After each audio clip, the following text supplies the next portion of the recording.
Arratsaldeon dizula guztioi, buenas tardes a todos y a todas. Alondiga Bilbauren izenean, behin eta berriro, ongi etorri, Gutun Zuria jaialdiaren 5. ekitaldi hontara, 2. egun hontara, ziurrenik ere ongi pasatuko dugu hemendik aurrera. Hasta hace unos escasos minutos hemos escuchado las consideraciones de Manuel Rivas en torno a su último libro, en torno a Todo es silencio, en una conferencia sin duda peculiar y densa, sin duda. A partir de ahora y hasta las 9:30 de la noche tendremos ocasión de conocer el último trabajo de Almudena Grandes. De alguna forma, lo sabéis, seguramente estamos calentando motores para lo que será el núcleo central de este festival Gutun Zuria, la 5ª edición de este festival que comenzará con la literatura norteamericana como invitada principal a partir del próximo jueves. Lo estoy diciendo una y otra vez, behin eta berriz errepikatzen ari naiz, baina datorren ostegunetik aurrera sarrerak lortzeko hor dituzue informazio gunea eta ticket boxak doan izango dira. Decía que serán gratuitas las entradas hasta el próximo jueves y a un precio de 2 euros a partir del jueves. Tenéis estas entradas disponibles. Vemos que el auditorio además está completo, por tanto, si os interesa acudir a estas conferencias, os recomiendo que andéis raudos y veloces. Eso sí, si no tenéis ocasión de asistir en persona a estas conferencias, sabed que las estamos ofreciendo en directo vía Internet todos los días con la técnica de streaming. Almudena Grandes ha sabido combinar rigor y popularidad en novelas como Atlas de Geografía Humana y Los aires difíciles, en una carrera literaria en la que, dicen los expertos, Inés y la alegría en 2010 marca un punto de inflexión. En Gutun Zuria presenta El lector de Julio Verne, segundo libro de la serie Episodios de una guerra interminable.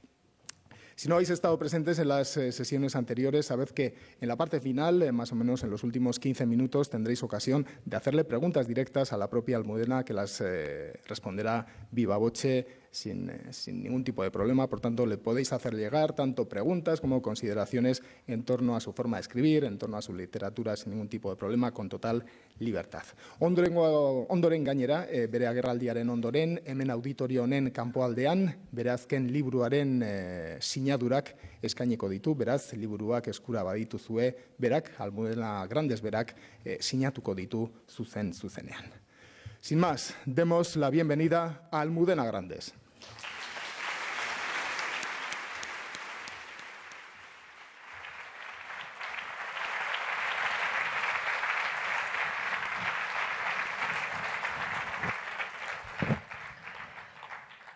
Bueno, muchas gracias. No me gusta mucho que me aplaudan al llegar. Prefiero que me aplaudan al terminar, porque tengo la sensación de que me lo he ganado. Estoy muy contenta de estar aquí en Bilbao. En Bilbao he estado muchas veces. En este edificio maravilloso es la primera vez que estoy.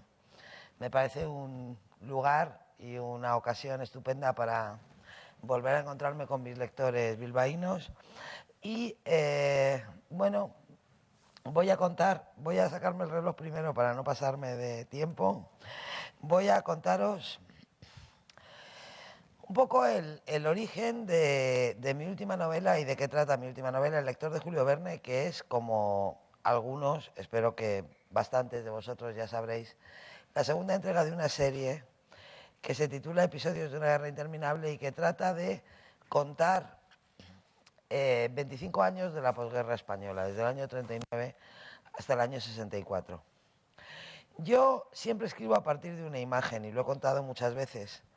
En este caso también es así. Al principio del lector de Julio Verne hay una imagen, pero esa imagen es especial, porque es la imagen de una persona conocida por mí, la imagen de alguien cercano a mi vida. En el año 2004, creo que fue en el 2004, yo hice un viaje por el norte de Marruecos, por los territorios del antiguo protectorado español, con mi marido, Luis García Montero, y con un amigo suyo, que ya era amigo mío desde hacía muchos años, Cristino Pérez Meléndez, del que yo solo sabía, bueno, creía que lo sabía todo. Profesor de psicología en la Universidad de Granada, un hombre muy lleno de curiosidades por las cosas, lo que yo definiría como un intelectual. Y en aquel viaje por el norte de Marruecos, yo le pedí que me llevara a ver Arcila, que es un pueblo, una ciudad pequeñita en el norte de Marruecos que tiene mucha importancia en mi historia familiar, porque mi abuela y mi madre se criaron allí. en circunstancias que contaré en otra conferencia, porque como cuente aquí esto no me va a dar tiempo a contar nada más. Y a mí me emocionó mucho al estar allí pensar en mi madre y en mi abuela, que fueron dos niñas españolas con la diferencia de una generación, viviendo en un lugar tan extraño, ¿no? Y me emocioné mucho y me dio por llorar. Yo soy bastante llorona. Y yo creo que aquel llanto mío creó una atmósfera propicia a las confidencias, y en el viaje de vuelta desde Arcila hasta Tánger, que era donde estábamos alojados, Cristina me contó una historia de su infancia que me fascinó hasta el punto de convencerme de que ahí había una novela. Él me contó que se había criado en un pueblo de Jaén, de la Sierra Sur de Jaén, que se llamaba Fuensanta de Martos, y como en esa zona había habido mucha guerrilla, la Guardia Civil había subdividido la casa cuartel muchas veces. Habían corrido muchas veces los tabiques para hacer más pequeñas las habitaciones y que cupieran más guardias en el mismo espacio, ¿no? A finales de los años 40, en Fuensanta de Martos, que es un pueblo muy pequeño, había un guardia civil por menos de cada 100 habitantes. Entonces Cristina me contó que como habían cambiado las paredes de sitio tantas veces, las paredes eran muy finas y eran muy porosas. Que él de pequeño escuchó muchas cosas que no debería haber escuchado. Una de las que más me impresionó era que en las noches de redada escuchaban las palizas que les daban a los detenidos. Y escuchaban los gritos y los llantos y los insultos y los golpes, y que habían desarrollado los niños de la casa cuartel un código propio que consistía en que los hermanos mayores vigilaban a los hermanos pequeños y cuidaban de ellos, ¿no? Cuando los hermanos pequeños se despertaban por los golpes, se asustaban por los chillidos de la gente, entonces los mayores se los metían en la cama y les consolaban y les decían que lo que estaban oyendo no era verdad, que era una película o que era una cosa que no estaba sucediendo de verdad. Eso me impresionó mucho. Otra cosa que me impresionó mucho fue que Cristina me contó que una noche oyó una conversación entre su padre y su madre. Su padre, que era guardia civil, estaba muy preocupado porque él era muy bajito y él crecía muy poco. Entonces, su padre le dijo a su madre, el niño este no va a dar la talla de mayor. Si no da la talla no va a ser guardia civil. ¿Y qué va a ser de él? Entonces, con una lógica muy extravagante ahora y sin embargo muy común en la historia de aquel país pobre y humillado que era España, el padre llegó a una conclusión que era que el niño tenía que aprender a escribir a máquina. Tenía que aprender a escribir a máquina y a ser posible hablar francés. Porque con esas dos cosas, aunque fuera muy bajito, podía acabar siendo secretario del ayuntamiento o oficinista de la Diputación. Y entonces le iban a llamar de Don y iba a ser muy feliz, aunque fuera bajito, ¿no? Entonces Cristina me contó que él todas las tardes salía de la escuela y en vez de irse a jugar al fútbol con los demás niños, le encerraban en la oficina de la casa cuartel, que era una oficina muy lóbrega, donde había una máquina de escribir muy antigua que era muy dura, y como era tan bajito, le tenían que poner un tomo de la espasa y un cojín para que llegara a la máquina, pero si se sentaba encima de un tomo de una espasa y un cojín, los pies no le llegaban al suelo. Entonces, bueno, yo siempre he escrito a partir de una imagen, y para mí esta novela, lo que me dio esta novela, lo que me regaló esta novela, fueron los pies de Cristino bailando en el aire, ¿no? En un niño inocente, un niño pequeño, que tenía derecho a jugar al fútbol como los demás, y que hacía planas constantemente en una silla en la que los pies no le tocaban, no le llegaban al suelo. A mí me fascinó esa historia. Y todavía me fascinó más, claro, cuando él me contó eso, cuando logré superar la fascinación de los pies que se balanceaban en el aire, le pregunté, pero bueno, ¿y en tu pueblo es que había mucha guerrilla? Y entonces él me dijo que sí, que había habido mucha. Y me contó la historia del gran, legendario guerrillero de su pueblo, de la zona de la Sierra Sur, que era un hombre real, es uno de los protagonistas de mi libro, pero fue un hombre que existió en realidad, que se llamaba Tomás Villén Roldán y que le llamaban el cencerro. Le llamaban el cencerro porque antes de la guerra él se dedicaba a llevar comida por los pueblos, a vender comida, era un vendedor ambulante, iba con una camioneta por los pueblos de la sierra y se le estropeó el claxon. Como no tenía dinero para arreglarlo, lo que hizo fue coger un cencerro y cada vez que entraba en la plaza del pueblo, lo sacaba por la ventanilla y lo tocaba. Entonces por eso le llamaban cencerro. Y Cristino me contó la historia de este hombre con todo lujo de detalles y sobre todo una cosa que también me impresionó mucho, que es que este guerrillero tenía la costumbre de, bueno, la costumbre y la chulería y el arrojo de... Le gustaba mucho frecuentar los bares de los pueblos y las ventas para que los vecinos de los pueblos creyeran que era invulnerable, ¿no? Que él se podía meter en la boca del lobo con toda tranquilidad. Y para demostrar que había estado en los pueblos y que había estado en las ventas, lo que hacía era dejar una propina, que era un billete de 20 duros, doblado, y le ponía encima un vaso o una piedra o lo dejaba debajo de una silla, en algún sitio donde no pudieran identificar a la persona que se había sentado cerca. Y en ese billete, cuando lo desdoblaban, estaba escrito a tinta china: así paga cencerro. Entonces esos billetes eran un tesoro en aquella época en la provincia de Jaén, porque había gente que pagaba 400, 500 pesetas por un billete de 20 duros con la firma de cencerro. Y había taberneros que no lo soltaban jamás, porque aquello era muy valioso, ¿no? A mí toda esa historia me fascinó, pero yo no estuve segura de tener que escribir esta novela hasta que no se me ocurrió ir a los libros a buscar la noticia sobre el verdadero cencerro, ¿no? Y entonces me asombró comprobar que Cencerro había muerto el día de la Virgen de 1947 y mi amigo Cristino había nacido en 1949. Y entonces fue cuando yo decidí que tenía que escribir esta novela, porque si un niño nacido en 1949 podía contar la historia de Cencerro como si lo hubiera conocido, eso quería decir que ese guerrillero no había muerto todavía, que seguía viviendo en la pasión, seguía viviendo en el fervor y en la fábula con la que Cristino lo había envuelto para regalármelo, ¿no? Así nació El lector de Julio Verne, que es la primera novela que yo escribí de los episodios de Una guerra interminable. No es la primera porque mis 6 novelas siguen una secuencia cronológica y yo sabía que tenía que empezar por la invasión de Arán y por lo tanto por Inés y la alegría. Pero la primera versión del lector de Julio Verne la escribí antes que Inés y la alegría. Y cuenta una historia ambientada en lo que yo creo que probablemente son los años peores, los años más duros, los más feroces del siglo XX en España, ¿no? Al menos en las zonas rurales donde había guerrilla.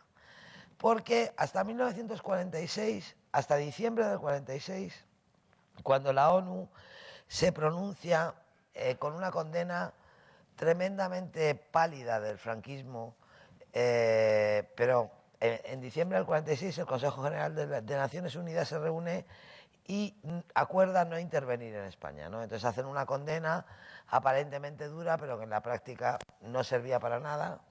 El régimen la interpretó como tal, se dio cuenta de que después de la guerra, a pesar de todo, a pesar de que había ganado la guerra civil con la ayuda de las potencias del eje, a pesar de que había mandado la División Azul a Rusia 38.000 hombres que lucharon en la Wehrmacht, Franco se da cuenta de que no le van a quitar del poder. Y entonces decide acabar con la guerrilla, que era un problema desde el año 36. En muchas zonas donde triunfó el golpe de Estado, la guerrilla empezó en el año 36. Como no podía acabar con la guerrilla en el monte, que es lo que había intentado en vano durante tantos años, entonces las autoridades de la época deciden acabar con la guerrilla en el llano. Y deciden acabar con el problema por el procedimiento de hacerle la vida imposible a los vecinos que ayudan a los guerrilleros, a los familiares, a los amigos, a la gente que les cobija, que les compra comida, que les compra medicinas. Y entonces se desata una oleada de terror Y no empleo esta palabra al azar, o sea, la empleo conscientemente. Se desata una oleada de terror, yo creo que sin precedentes y sin consecuentes, que arroja una cifra de víctimas impresionante. Para que se hagan una idea, solo en la provincia de Jaén, solo durante 2 años, solo en las zonas de sierra, la Guardia Civil le aplicó la ley de fugas a más de 100 civiles. Eso sin contar los que murieron en bombardeos, en asaltos a cortijos, etcétera, ¿no? Bueno, este es el contexto de la novela. El contexto de mi novela, El lector de Julio Verne, es este infierno. Una sociedad gobernada por el terror. Una sociedad cohesionada y estructurada por un terror que las autoridades aplicaban sistemática y deliberadamente y que recorría la sociedad de estos pequeños pueblos de la sierra de arriba abajo, ¿no? Desde la propia autoridad hasta abajo. Algo que, leyendo algunos testimonios y leyendo la obra de algunos historiadores, se puede calificar casi de limpieza étnica, ¿no? Lo que se acometió en aquellos pueblos en aquella época. Y en este mundo terrorífico, en la novela aparece Nino, que es un niño que tiene 9 años y que es hijo de un guardia civil. Un niño que desde el principio está atravesado por una contradicción tremenda. Porque Nino quiere a su padre, él cree, está convencido de que su padre es un buen hombre, cree que su padre es un buen hombre atrapado en una mala vida y piensa que todos ellos están condenados a vivir una mala vida. Y al mismo tiempo, aunque se siente culpable, aunque sabe que no lo debe hacer, aunque sabe que es malo y peligroso, él no puede evitar sentir una admiración instintiva por los hombres del monte, ¿no? Que son los que hacen lo que les da la gana en el pueblo, ¿no? Los que suben y bajan y se mueven y los que representan, en definitiva, a los únicos vecinos de la Sierra Sur que no están sujetos a ese terror que impera incluso en la casa cuartel donde él vive, ¿no? Donde él vive rodeado de hombres crueles, que son crueles porque tienen miedo, que son crueles porque se sienten humillados y que experimentan el mismo terror al que someten a la población. La madre de Nino, que es una mujer que padece mucho por esa condición, dice siempre: así no se puede vivir, Antonino, así no se puede vivir. El padre de Nino se llama Antonino y repite como un mantra a lo largo de la novela: esto es una guerra y no se va a acabar nunca, ¿no? En esa situación de guerra encubierta, de guerra sucia, de guerra larvada, ¿no? Nino, a los 9 años, encuentra un camino para escapar de la vida que le espera, ¿no? Para acabar siendo un hombre distinto del hombre que se espera que sea. Él, desde los 9 años, tiene muy claro que no quiere ser guardia civil. Y esta novela lo encuentra en el momento en el que la combinación de una serie de factores le van a permitir escapar de ese destino, ¿no? En 1947, Nino escucha lo que mi amigo Cristino escuchó a principios de los 50, escucha que es muy bajito y que su padre está muy preocupado porque no va a dar la talla y no va a ser guardia civil. Y digamos que la necesidad del padre de proporcionar a su hijo una educación, la educación más elemental que puede proporcionarle, pero la única también que le puede pagar, sitúa a Nino en una situación complicada. En el pueblo de Nino, en Fuensanta de Martos, como en casi todos los pueblos del mundo, diría yo, de España desde luego, pero yo creo que del mundo, hay un cruce de caminos, ¿no? Y ese cruce de caminos, que se llama sencillamente el cruce, actúa como una frontera tácita entre el monte y el llano. De ese cruce hacia abajo, digamos que es un terreno seguro, un terreno por el que la gente de orden puede andar con tranquilidad. Del cruce para arriba es complicado porque ya puedes tener un encuentro con los guerrilleros y es una zona peligrosa, entre comillas, ¿no? Sin embargo, para dar clases de mecanografía, Nino va a tener que ir más allá del cruce. Va a tener que pasar el cruce para acercarse a un cortijo que está en la base del monte, un cortijo donde viven 6 mujeres, mujeres solas, mujeres sin hombres, viudas y huérfanos de republicanos fusilados o huidos, entre las cuales 5 forman parte de la misma familia y hay una que es especial, una mujer aparte, ¿no? Doña Elena, que va a ser la profesora de mecanografía de Nino, que es una maestra republicana represaliada, una representante de esa burguesía institucionista, esa burguesía feliz que creía verdaderamente en el progreso de este país y en el progreso de la humanidad y que lo perdió todo cuando perdió la guerra. Doña Elena perdió la guerra y lo perdió todo menos 3 cosas. Ella guardó una cama, una mesa y 300 libros. 300 libros que Nino encuentra en una biblioteca hecha con cajas de cartón, de las que se usan para guardar fruta, a las que le han quitado los travesaños de detrás, perfectamente alineadas en la pared.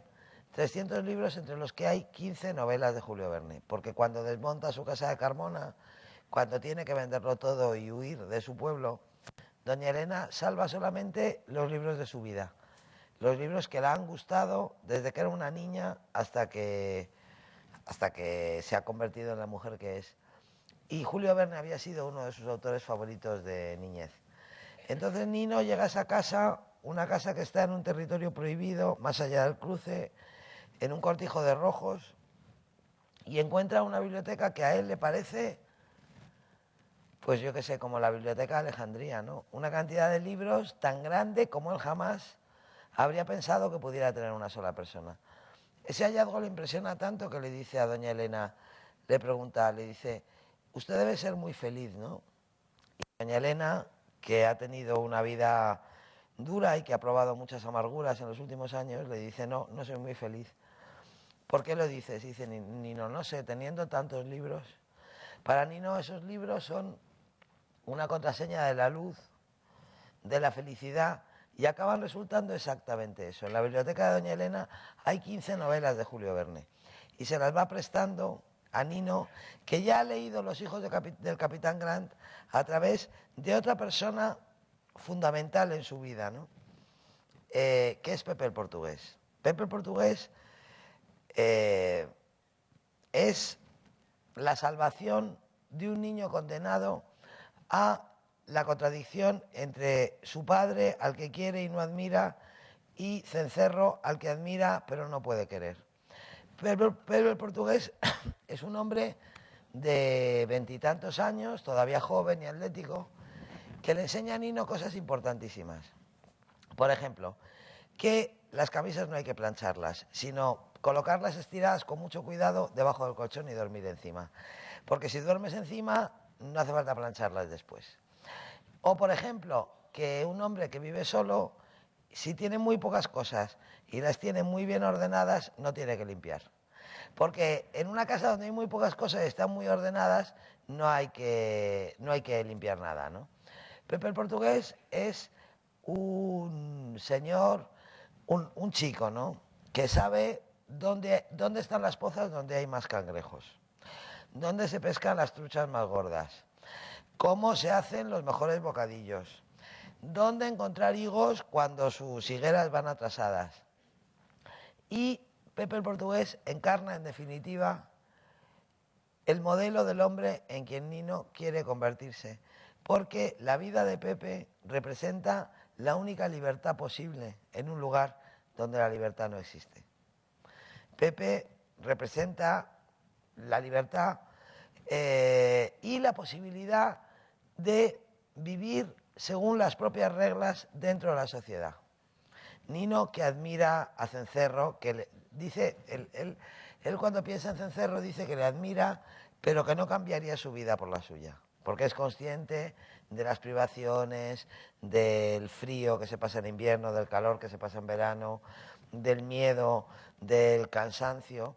Él está muy acostumbrado a ver llegar a su padre derrotado, de madrugada, muerto de frío en invierno, después de dar batidas por el monte y de no encontrar al guerrillero, y él es consciente de que la vida del guerrillero no puede ser mucho mejor que la de su padre. Y sin embargo, Pepe el portugués, que vive en un molino según sus propias reglas y que baja muy poco al pueblo y que se mezcla muy poco con la gente y que tiene el don de contarle a cada uno lo que quiere oír.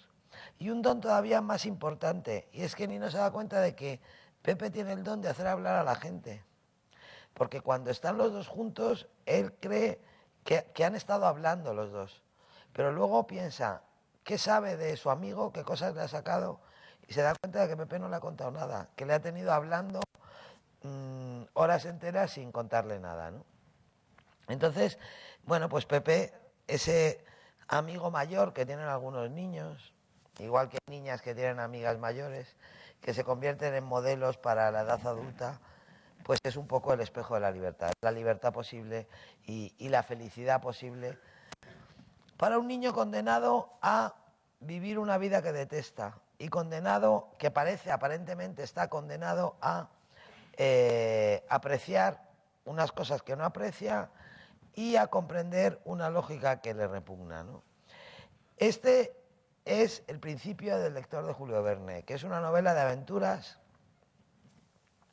porque mientras Nino lee las novelas de aventuras que le presta doña Elena, un capitán de 15 años, Escuela de Robinson, Los hijos del capitán Grant, 20.000 leguas de viaje submarino, La isla misteriosa, etcétera, etcétera, él no se da cuenta de que su vida se está convirtiendo en una aventura parecida a las aventuras de los libros que lee. Él lee libros donde niños y jóvenes muy valientes se enfrentan a monstruos, se enfrentan a situaciones peligrosas, se enfrentan a la maldad, al mal, a las amenazas de un poder injusto y no comprende que exactamente eso es lo que le está pasando a él. Porque Nino está condenado a vivir una enormidad, a vivir en una situación que plantea delante de su vida algo que es mucho, que convierte su vida en algo que es mucho más grande que él. Una realidad que él no tiene instrumentos para desmenuzar, que no tiene instrumentos para comprender y que sin embargo tiene que aceptar y que tiene que sortear de alguna manera porque es su vida y no tiene otra y no puede cambiarla con otra, ¿no? Por eso, El lector de Julio Verne, que es una novela de aventuras y que pretende ser, aparte de otras cosas, una reivindicación del amor por los libros, una reivindicación de la importancia que tienen los libros en la vida y también de la novela de aventuras como educación sentimental, bueno, que fue mía y lo ha sido de la mayoría de los lectores, estoy segura que me escuchen, acaba siendo también una novela de terror. Una novela de terror no porque yo haya pretendido escribir un libro que paralice de miedo al espectador, no porque yo haya pretendido escribir un libro que provoque alaridos en el lector, no en el espectador, en el lector, sino porque El lector de Julio Verne es la crónica de un terror narrado por un niño de 9 años, con los instrumentos, con las limitaciones, con la visión del mundo que puede tener un niño de 9 años. Así, Antonino Pérez Ríos, que es el nombre de Nino, está toda la novela viajando entre el deseo y el temor. El temor a enterarse de una verdad que no le guste y que sabe que probablemente es cierta, que sabe que existe, y el deseo de escapar, del lugar en el que le ha tocado vivir, el deseo de poder vivir otro tipo de cosas, de vivir en un lugar diferente al lugar en el que está, de vivir en un país donde la gente pueda elegir su destino, donde pueda elegir su vida. Él comprende que su padre es un hombre que no ha podido elegir su vida y que está desempeñando un papel odioso, que a él mismo le resulta odioso, pero que él no ha elegido. Entonces, mientras lee libros, bueno, pues él experimenta la fascinación de la literatura, esa capacidad de escapar, de vivir otras vidas, de huir de la propia vida, que hace que la literatura sea tan fascinante, ¿no? Esa puerta hacia lo maravilloso que son los libros. Cuando yo estaba escribiendo la novela, que es una novela aparentemente muy sencilla, sobre todo después de Inés, porque aquí no hay no ficción, digamos que es una novela que tiene 9 capítulos y un epílogo de ficción contados en primera persona. No hay cambios de eje, no hay más de un narrador. Es solo la voz de Nino la que cuenta la historia. Eso mismo, la aparente sencillez del libro, era lo que más miedo me daba, ¿no? Porque el reto para mí era construir una voz que resultara verosímil en un niño de 9 años. Al final de la novela tiene 11 años, pero sigue siendo muy pequeño. Una voz que transparentara, que sostuviera la inocencia de un niño, pero que al mismo tiempo a mí me resultara útil como testigo fiable de lo que ocurría, ¿no? Entonces, bueno, ese es el aspecto más complicado de la novela. Lo que más me preocupó y lo que más cuidé y lo que más también lo que más alegrías me dio después, ¿no? Porque al final recurrí a dejar caer aquí y allí, a deslizar algunas sugerencias que permiten al lector suponer que quien cuenta no es realmente un niño de 9 años, sino el hombre en quien se ha convertido ese niño de 9 años, ¿no? Y como a lo largo de la novela Nino está muy preocupado por el porvenir, porque sobre su cabeza planea la amenaza de su padre, de este niño es demasiado bajito para dar la talla y no va a dar la talla y no va a ser guardia civil. El porvenir es un objeto concreto, casi real, a lo largo de la novela, ¿no? Y aparte de la historia de Nino, es muy difícil presentar este libro. Es muy difícil presentar este libro porque el libro cuenta la historia de un pueblo donde casi todo el mundo tiene una doble vida. Casi todo el mundo tiene una doble vida porque el acontecimiento básico de la vida de la gente en Fuensanta de Martos entre 1947 y 1949 es el miedo.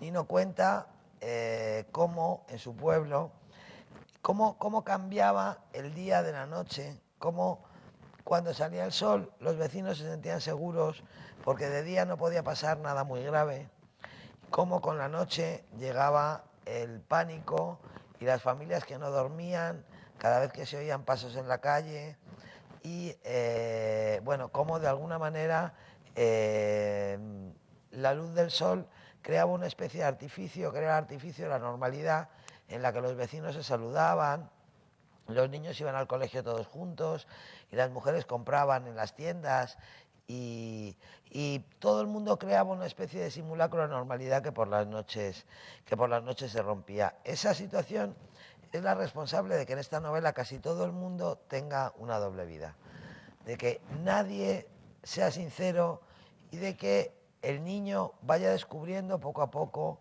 que las cosas no son como parecen y las personas no son como parecen, a veces en un sentido y a veces en otro, no siempre en un sentido positivo, ¿eh?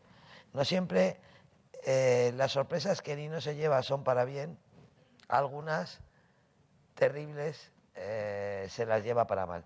Pero nadie puede ser sincero, nadie puede contar su verdadera vida en la vida de un pueblo dominado por el miedo. Y en ese sentido, una cosa que a mí me interesa mucho contar es que, como Inés y la alegría, esta novela es una novela basada, si fuera una película, pondría al principio basada en hechos reales, ¿no? O sea, yo he vuelto a adoptar el modelo de los episodios nacionales de Galdós, que consiste en que me invento una historia de ficción y la encajo en el marco de un acontecimiento histórico real, de tal manera que los personajes de ficción interactúen dentro de la novela con los personajes que existieron en realidad y protagonizaron en realidad esa historia. En Inés y la alegría, ese protagonismo era mucho más visible, esa relación entre la realidad y la ficción, porque los personajes reales eran muy famosos. Porque estaba La Pasionaria, estaba Franco, estaba Santiago Carrillo. Aquí realmente la dosis de realidad que hay en el libro es igual o mayor, a pesar de que los personajes que aparecen aquí no sean famosos, ¿no? Sin embargo, naturalmente Cencerro existió, Sus hombres existieron, el teniente coronel Marzal, que no es nada conocido, pero que fue el que dirigió la represión en la Sierra Sur de Jaén, existió, y existieron muchos personajes que aparecen aquí y allá. Pero sobre todo existió una manera de vivir y existió una forma de dominar y de anular las posibilidades de futuro de la gente, que eso sí me interesa a mí recalcar que existió de verdad, porque no quiero que nadie piense que me lo he inventado.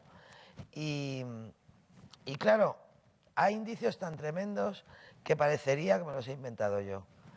Pero para que ustedes se hagan una idea, este libro cuenta, y es verdad, que en Jaén, en la Sierra Sur, en el año 47, estaba prohibido cantar La Vaca Lechera. Y por cantar La Vaca Lechera, que era una canción famosísima porque se había compuesto el año anterior, podías dormir en el calabozo. Estaba prohibido cantar La Vaca Lechera porque la segunda estrofa es: un cencerro le he comprado, a mi vaca le ha gustado, se pasea por el prado, mata moscas con el rabo. Entonces, eso lo cantaba la gente para provocar a la Guardia Civil, y la Guardia Civil reaccionaba deteniendo a los que cantaban La Vaca Lechera. El libro cuenta, en la novela cuento detalles que verdaderamente son incompatibles con la imagen que yo creo que tenemos nosotros de nosotros mismos, ¿no? Por ejemplo, el esparto, que es un junco que crece solo en medio del monte, que nadie lo planta, que estaba prohibido cogerlo. Estaba prohibido coger esparto, estaba prohibido trabajar el esparto, estaba prohibido venderlo porque era un monopolio nacional. Y una familia o dos en cada pueblo tenía el derecho a recoger esparto en el monte, a pesar de que el esparto no lo había plantado nadie, ¿no? Estaba prohibido vender huevos de recoba. La recoba es una práctica muy extendida en Andalucía, que estoy segura que aquí existirá también, quizá, aunque tenga otro nombre, que consiste en que, como en los medios rurales están muy diseminadas los cortijos, ¿no?, en Andalucía, pues las granjas o lo que sea, hay gente que se dedica a recorrer los cortijos, a recoger las gallinas de más los huevos de más que ponen las gallinas, porque la gente que vive en el campo no se los puede comer todos, y si no se usan se echan a perder. Entonces había desde tiempo inmemorial personas que recorrían los cortijos comprando huevos y luego los revendían en el pueblo. Pues eso también estaba prohibido. Estaba prohibido coger espárragos en el monte, estaba prohibido vender espárragos en la carretera, estaba prohibido todo. Y para que se hagan una idea de lo que estoy diciendo, en el libro se cuenta una historia que también es real y parece mentira. Esa sería una manera de definir esta novela. Una historia que fue verdad y parece mentira, afortunadamente parece mentira. En la novela se cuenta la historia de la mujer de Cencerro, de Tomás Villén, este guerrillero legendario, que me encantaría contarles cómo murió, pero no puedo, porque entonces les voy a reventar la novela y a mí no me conviene y a ustedes tampoco. Pero me encantaría, porque realmente, bueno, pues tuvo una muerte heroica y extraordinaria. Y leyendo hace poco un libro francés que está muy de moda y que a mí me gustó mucho, que se llama HHHH, dos H mayúsculas, una H minúscula, una H mayúscula, que es una novela de un escritor francés que se llama Laurence Vinet. Y si no lo han leído, yo les diría que se lo pensaran, porque de verdad que está muy bien. Cuenta la historia del atentado que le costó la vida a Heydrich, el gerifalte nazi que era el virrey de Checoslovaquia, ¿no? Y es una novela, es una obra de no ficción novelada, digamos. Es como una obra de historia novelada, pero muy bien hecha. Y Binet cuenta cómo a él la imagen de la muerte de los asesinos de Heydrich, que murieron, se suicidaron rodeados en una iglesia por un montón de SS y tal, le había obsesionado toda la vida, y que por eso había escrito la novela. Y yo, cuando leí esa novela, pensé: ¿y mi pobre cencerro, que tuvo una muerte igual de heroica o más? ¿Y cuántos cencerros habrá en España cuya historia no contará nadie? Yo al menos he contado la historia de este hombre, y la gente que la lea no se lo va a creer, y se va a creer que me la he inventado yo. Y esta historia, que habría pasado desapercibida, bueno, pues la historia de la mujer de Cencerro es muy significativa, y por eso se la cuento. Esta mujer se quedó embarazada y se escondió. Se llamaba Carmen y la llamaban La Rosa, Carmen La Rosa. Se escondió y en una redada la Guardia Civil la encontró embarazada de 8 meses. Y cuando la preguntaron quién era el padre de su hijo, ella no vaciló, a pesar de que la costumbre de las mujeres de los guerrilleros era decir que habían sido adúlteras y que se habían quedado embarazadas porque se habían acostado con un vendedor ambulante. Con un vendedor ambulante, con uno que ponía el cine, con un buhonero, con quien fuera, ¿no? Luego, aunque acabaran pariendo un hijo que se pareciera mucho a su marido, seguían diciendo que el niño era de un vendedor ambulante, de un buhonero, etcétera. Pero esta mujer, que era la mujer de un hombre que antes de echarse al monte había sido un líder político, una mujer con una conciencia política muy elevada, pensó que si ella decía eso también, bueno, pues iba a ser terrible, porque entonces a su marido le iban a estar llamando cornudo siempre, iba a menoscabar su liderazgo, iban a hacer el ridículo, y ella sintió que ella tenía una responsabilidad y que tenía que decir la verdad. Entonces dijo que el hijo que esperaba era de su marido y estuvo en la cárcel 9 años y medio por decir que el hijo que esperaba era de su marido. O sea que estamos hablando de una época, de una España, de una vida terrorífica que se ha diluido mucho en el tiempo y que contradice radicalmente la imagen de la dictadura como de un régimen más o menos blando o más o menos autoritario que tenemos en la actualidad. Estamos hablando, esta novela cuenta una historia de inocencia en el terror, la historia de un niño que a pesar de todo es capaz de ser feliz y es capaz de enamorarse y es capaz de, bueno, de imponerse al horror de la vida que le ha tocado vivir.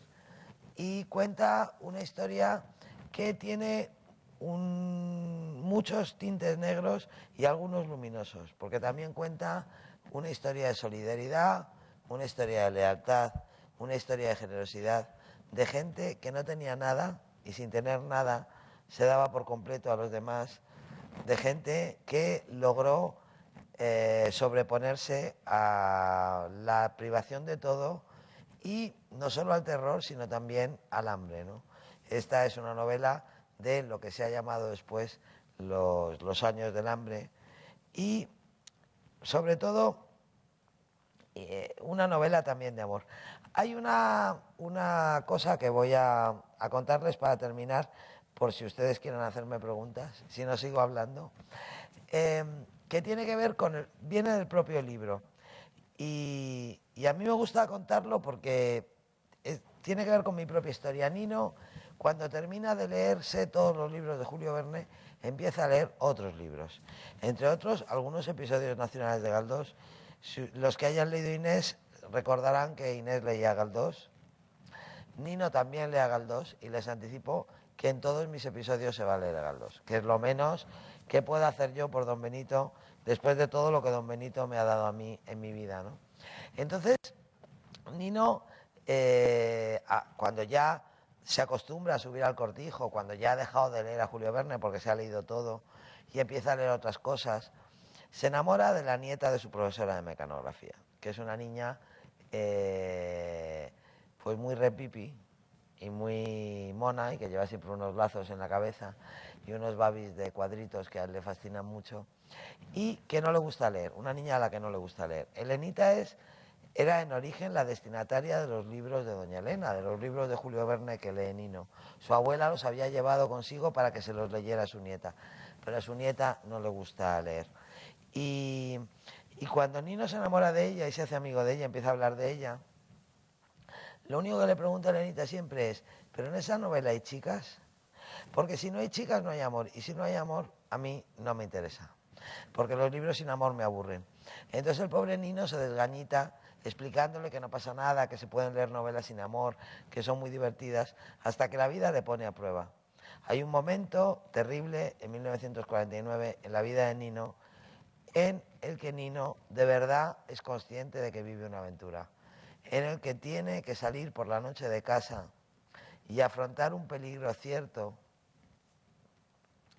Y entonces se acuerda Jim Hawkins del protagonista de La Isla del Tesoro y se da ánimos a sí mismo pensando que si Jim Hawkins fue capaz de rescatar la Hispaniola él solo, ¿cómo no va a hacer él lo que tiene que hacer?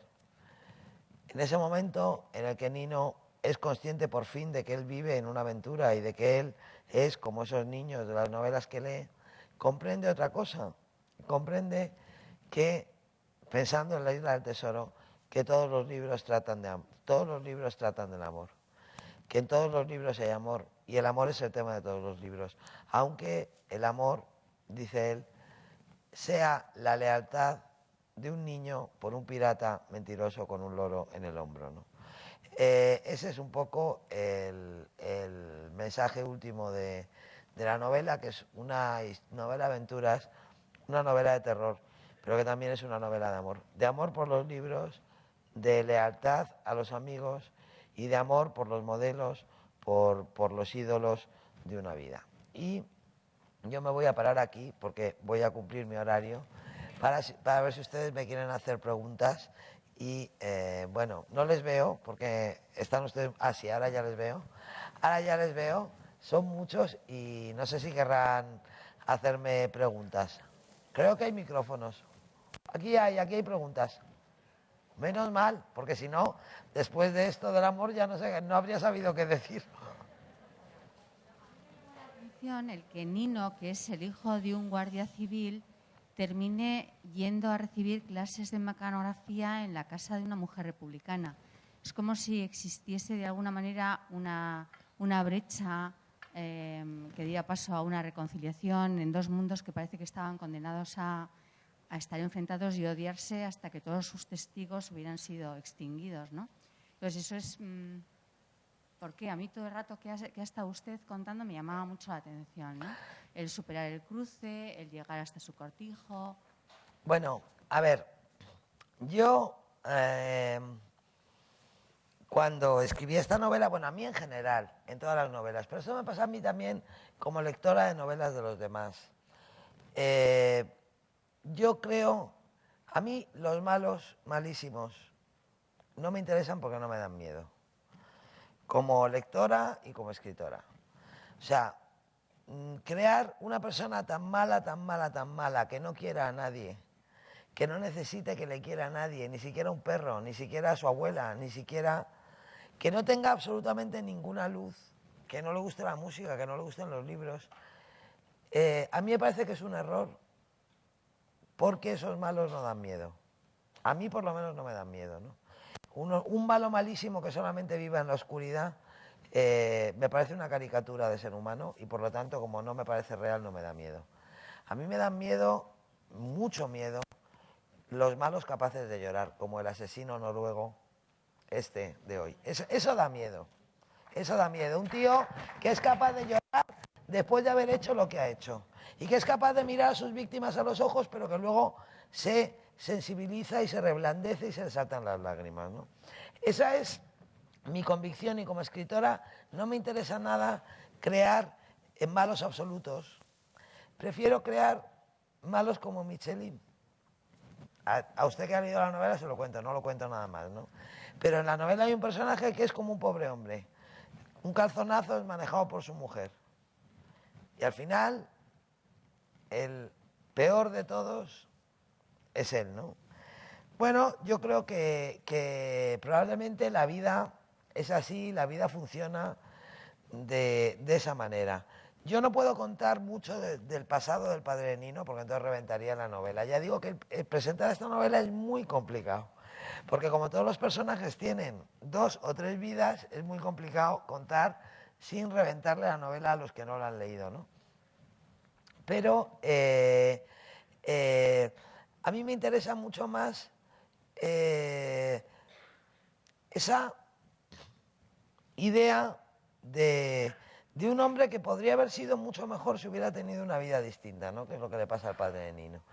Y respecto a lo de la educación,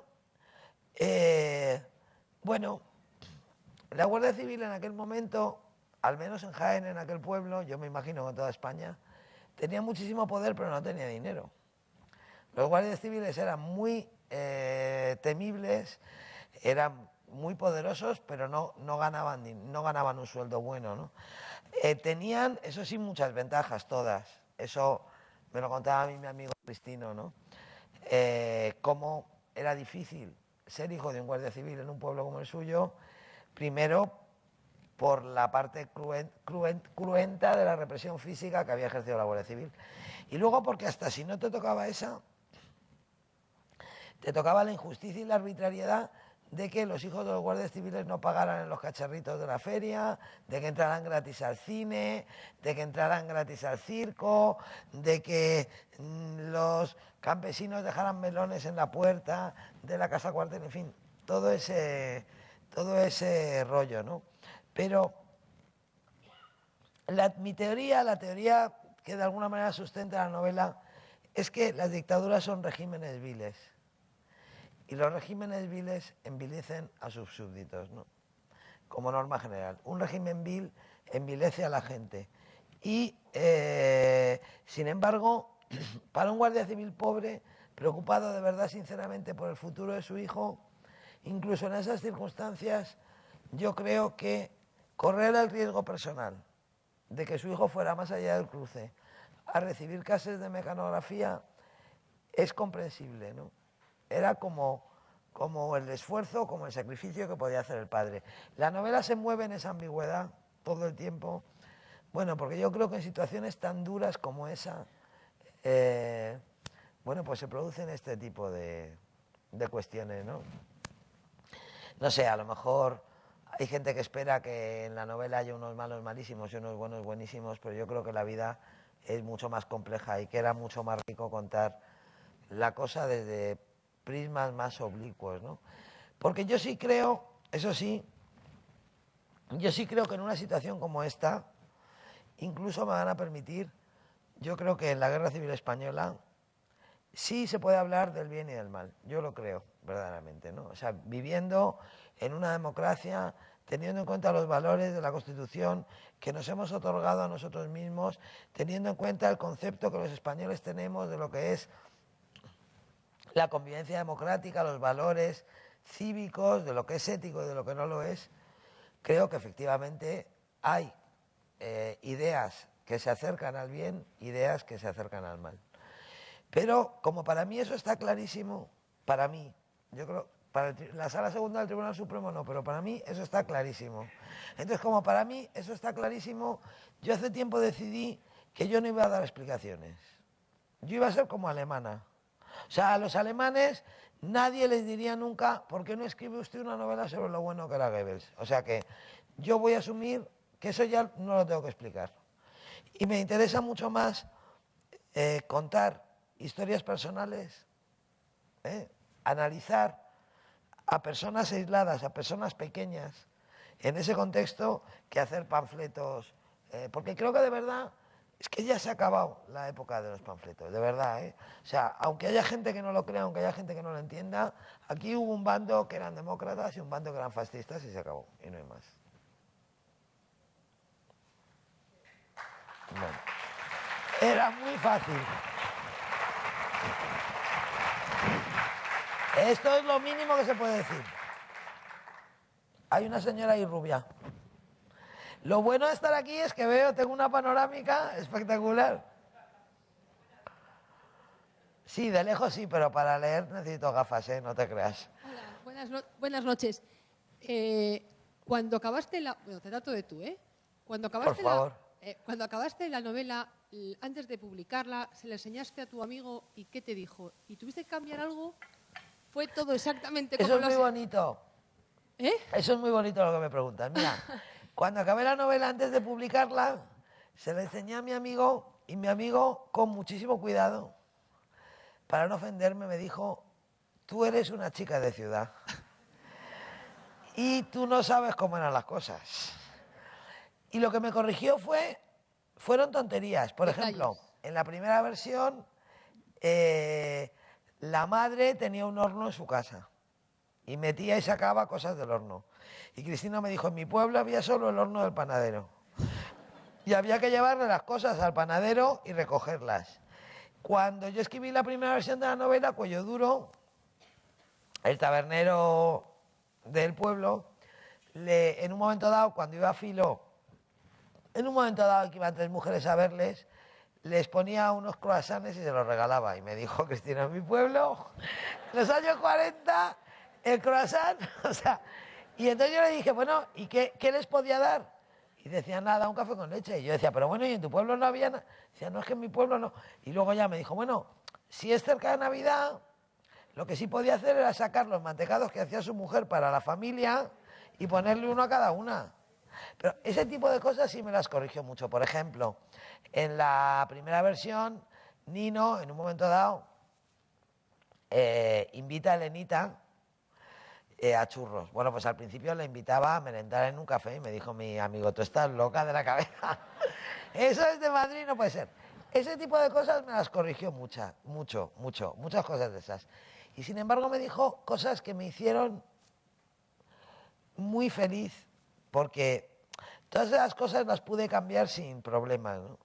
Pero lo que más me emocionó fue que él me dijo, si mi padre hubiera tenido que arriesgarse a mandarme a estudiar a Casa de una Roja, lo habría hecho. Por ejemplo, eso a mí me emocionó mucho. Y me contó, cosa que yo no sabía, yo sabía que su madre había votado al PC luego, ¿no? Y que tenía muchas discusiones con su padre. De hecho, la fórmula de discusión permanente entre el padre y la madre está copiada literalmente de los padres de Cristino. El padre de Cristino decía, Mercedes, hazme caso y no me des consejos, y la madre de Cristino le decía, pues lo que tú digas. Eso está copiado literal, ¿no? Pero cuando Cristino leyó la novela me contó que cuando había redada y cuando se oían los gritos y tal, su madre lo que hacía era decir malditas madres, malditas madres, malditas madres, ¿no? O sea que a él la novela le pareció bien y se produjo esa especie de coincidencia maravillosa de haber acertado con cosas sin saberlas. Y me corrigió en cambio muchos detalles tontos, ¿no? O sea, sin importancia. Esa fue el primer filtro que yo pasé. Pero luego, unos meses después de que se publicara Inés y la Alegría, me llamó un amigo mío que trabaja en el Ayuntamiento de Rivas Vacia, Madrid, y me dijo, Almudena, tengo delante de mí a la bisnieta de Cencerro. Y esa fue buena también. Ahí sí que me asusté. Y yo dije, ¿cómo que a la bisnieta de Cencerro? Y resulta que la nieta de Cencerro vive en Rivas. Me dijo, la bisnieta trabaja conmigo y su madre quiere hablar contigo. No había salido la novela todavía, afortunadamente, ¿eh? Lo habían leído en la primera página de Inés, que salen todos los episodios, ¿no? Y eso me preocupó tanto o más que lo de Cristino, porque Cristino al fin y al cabo era un amigo. Es distinto, ¿no? Pues yo dije, bueno, a ver qué me voy a encontrar. Y me encontré a una mujer maravillosa, de verdad. Y me encontré una familia maravillosa. Porque además, esta familia que sufrió una represión enorme cuando mataron al padre, cuando el padre se suicidó. La madre estaba en la cárcel, iba a estar todavía 8 años más en la cárcel. Entonces, los niños se criaron un poco gracias a la caridad de los vecinos repartidos por casas de familiares y tal. Yo qué sé, pues hay familias que han sufrido así y que pueden tener mucho rencor y que pueden no querer saber nada y que... Yo me encontré una familia de gente absolutamente orgullosa de su abuelo. O sea, Cencerro tuvo 5 hijos, 4 hijas y un hijo. El hijo no quiere saber nada, pero las 4 hijas educaron a sus hijos en el amor por su abuelo. Y de una forma muy graciosa, ¿no? Porque, por ejemplo, Esther me decía que su madre le decía siempre, ¿tú sales a la calle en zapatillas? No, pues tu abuelo es lo mismo. De tu abuelo se habla en casa, pero fuera en la calle no hablas nada. Igual que no sales en zapatillas, no hablas, ¿no? Pero Esther me contó también muchas cosas y le gustó mucho la novela. Cuando yo hablé con la madre de Esther, que es la hija mayor de Cencerro, una señora muy mayor, que fue la que cavó el hoyo y le enterró y tal, y me dijo que le había gustado la novela, en ese momento ya dije, bueno, ya he podido con todo, ¿no? No, ellos no cambiaron nada, no porque, bueno, que prácticamente toda la información que hay sobre su abuelo en la novela, sobre la familia del abuelo me la contaron ellos. Entonces, bueno, yo la he alineado un poco, ¿no? Y sabes que los escritores tendemos a adornar siempre. a adornarlo todo, pero no, pero esa información la reconocieron, ¿no? Luego lo que es una faena es que Esther no me contó cosas que yo habría metido en la novela si me las hubiera contado, pero eso se le olvidó. Hay una mano ahí, arriba. Soy como el cuarto árbitro aquí.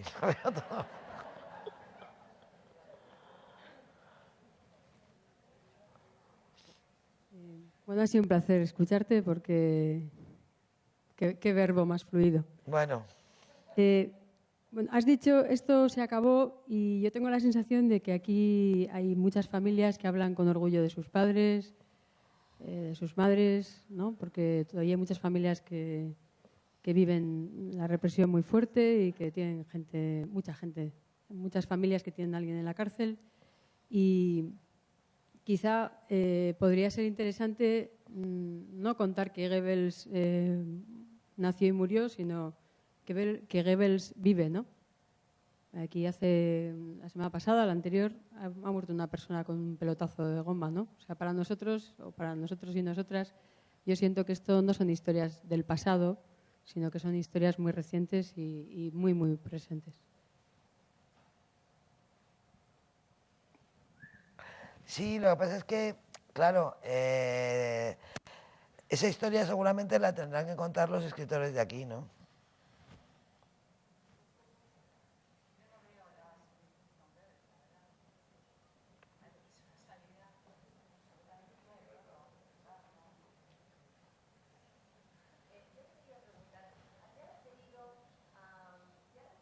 A los años del hambre, y si cuentas la historia desde el 47 al 49, ¿cuáles son los años del hambre?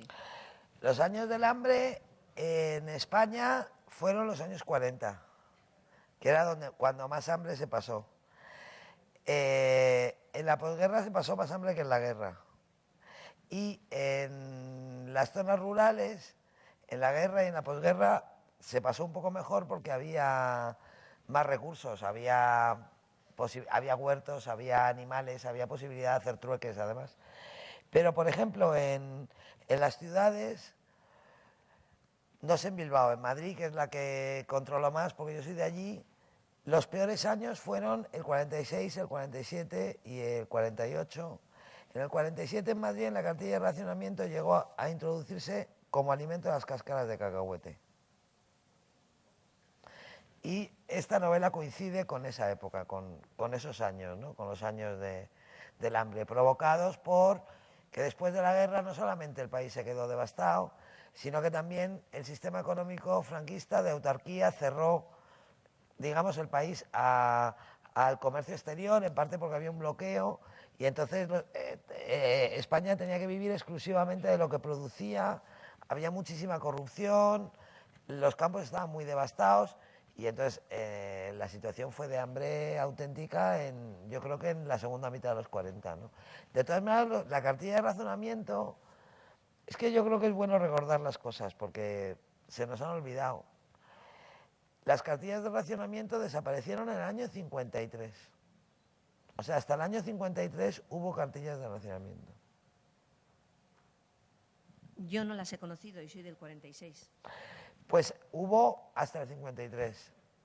No sé si sería en toda España o solo en una parte de España. Vamos, en los libros viene que hubo hasta el 53, ¿no?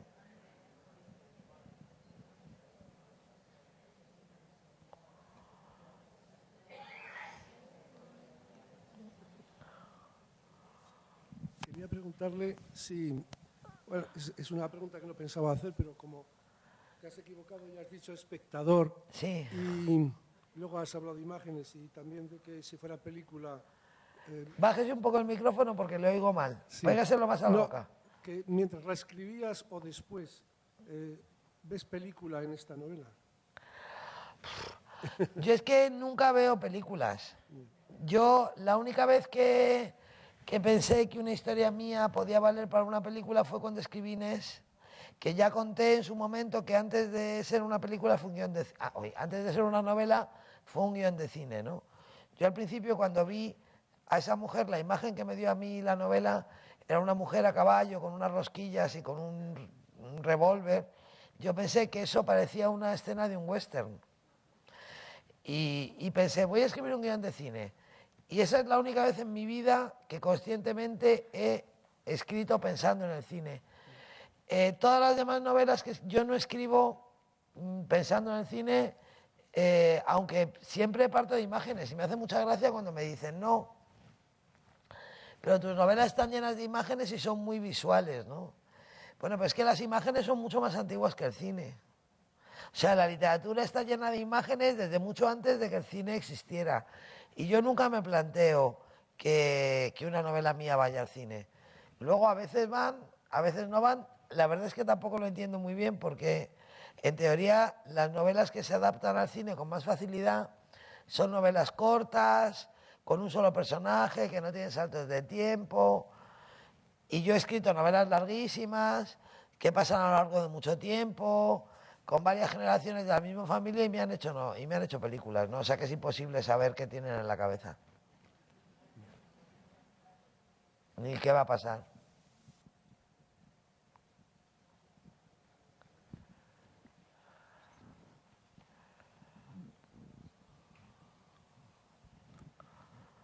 Uy, bueno, vamos a hacer 2 preguntas porque nos estamos pasando de tiempo. Me han dicho que teníamos que acabar a las 9:30, pero bueno, como tengo valor, como tengo yo autoridad, voy a conceder esa pregunta y esta pregunta y ya terminamos, ¿vale? Gracias, Porque si no me van a regañar. Has dicho al principio que eres una mujer llorona. ¿Qué soy? Una mujer llorona. Llorona, sí. Sí, y luego has dicho que esta es una de las épocas más complicadas, si no la más complicada, de la España del siglo XX, ¿no? Yo quería saber cómo alguien, al escribir una novela donde la gente lo pasa tan mal, cómo empatiza, cómo se imbuye y cómo puede pasar de la rabia de todo ese mare magnum de sentimientos que te puede dar al escribir esta novela a, por ejemplo, que un niño encuentre 300 libros y esté feliz. O sea, toda esa... Bueno. Ese sube-baja, ¿no? No, claro. De que no te haya pasado a ti, claro, pero bueno, lo estás contando por terceras personas. La novela es un sube y baja, desde luego, esta novela, ¿no? Pero, ¿cómo empatizas con los personajes? Es que eso es muy difícil de explicar. O sea, yo lo siento, a mí eso me pasa, pero es muy difícil para mí explicarlo. Hay veces que hay momentos, normalmente yo pienso en una novela, ¿no? Tengo una imagen, en este caso los pies de mi amigo Cristino bailando en el aire, y pienso qué novela escribiría yo con esto y tal. Entonces cojo un cuaderno, empiezo a escribir en el cuaderno, voy escribiendo la historia, me la cuento a mí misma, a ver si funciona o no funciona, y voy haciéndome como cronologías y estructuras, listas de capítulos, a ver cómo la voy encajando y tal y cual. Y luego, solo cuando creo que la tengo resuelta, me pongo a escribir. Y luego resulta que escribir es una aventura y que todo lo que he hecho me vale, pero regular. O sea, no me vale del todo, ¿no? Y en algún momento, sin que yo controle muy bien por qué, aunque creo que todo el trabajo previo es lo que justifica eso, porque sin trabajo nunca pasa, hay como una especie de acople misterioso y en las primeras páginas yo tengo muchísimo cuidado y estoy todo el rato pendiente, recordándome a mí misma, es un niño de 9 años, es un niño de 9 años, tú nunca has sido un niño, tú no tienes 9 años, es un niño de 9 años, y de repente hay un momento en el que ya no me tengo que recordar nada porque ya yo soy un niño de 9 años. Y entonces ya, desde ahí hasta el final, hay como, es un poco difícil de contar esto porque parece un poco lo de Veo Muertos, pero es verdad, pero es verdad que pasa eso, es difícil de explicar, pero eso es lo que pasa, esa es una lógica ilógica, inaprensible. Bueno, a partir de un momento determinado, digamos que yo vivo también dentro del niño. Y por eso a mí me sorprende mucho cuando me dicen que si ser una mujer, si ser un hombre, si un personaje masculino, si un personaje femenino, a mí me cuesta lo mismo. Yo sé que es difícil de entender, pero ese proceso me pasa exactamente igual cuando cuento desde un hombre o cuando cuento desde una mujer. Quizá desde una mujer, quizá con una mujer me acoplo antes, depende de qué manera, ¿no? Porque yo, por ejemplo, escribí Los seres difíciles, que es una novela en la que hay un hombre que se me parece mucho y una mujer que no se me parece nada. Porque yo, por mi carácter, por mi forma de ver la vida, me parezco mucho más a Juan Olmedo que a Sara Gómez. Sara Gómez, a la que yo quiero mucho porque es mi criatura y me encanta, pero es una mujer fría, calculadora, con un cerebro aritmético impecable. Juan Olmedo es mucho más impulsivo, es de otra manera, ¿no? Y bueno, pues claro, en la medida en la que los personajes se me parecen más, ese proceso de ajuste llega antes. Pero antes o después hay como una especie de clic-clic y entonces a partir de ahí ya, ancha es Castilla. Gracias. La última. Antes apuntabas que bueno, tu amigo Cristino te había corregido algunos detalles, como por ejemplo lo del horno, ¿no? Que solo tenía el panadero.